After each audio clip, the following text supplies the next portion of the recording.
Suppose I have a number A. Now I have to divide it by another number B. Now when I divide it, its quotient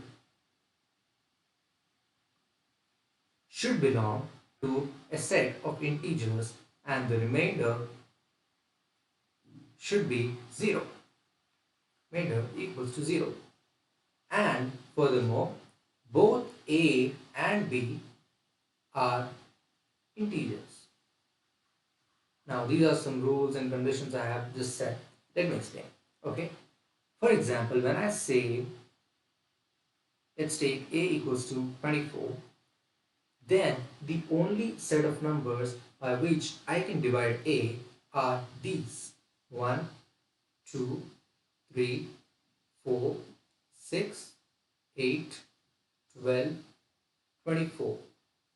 These are the only numbers by which I can divide this number so that I get the quotient in integers and I also have the remainder 0, and both A and B are integers. Correct? Let's say, for example, if I take the number 3 and divide it by 24, I get the value 8.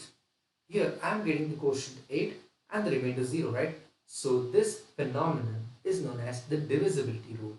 Denote this in this way. So over here we say that 3 divides 24. This symbol is divides. So in this way we say that B divides A. Okay. Now, for example, if I have to understand in a negated statement, let's say I take the number 5 in place of 3. Now, it's clear that this number does not completely divide this number, which means it is giving me a number 4 as quotient, but it is also giving me a remainder equals to 4. Here I am getting the remainder equals to 0. It is divisible. This number is not divisible by 24, correct? So this means that 5 does not divide 24. This symbol is known as does not divide. Okay, so we say that B does not divide A. This is the divisibility rule. Here's the definition we have for the divisibility rule. Now let's look at some properties. Okay, the first one we have is A divides 1 if and only if A is any variable, any number, divides 1 if and only if A equals to plus or minus 1. This is the only condition when this is true.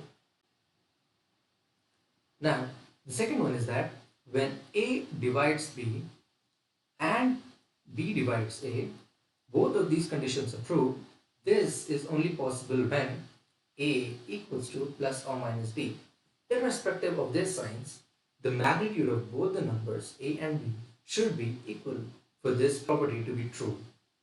The third one we have is if we have any variable A, let's say A, and when I divide it by 0, it is true. A divides 0.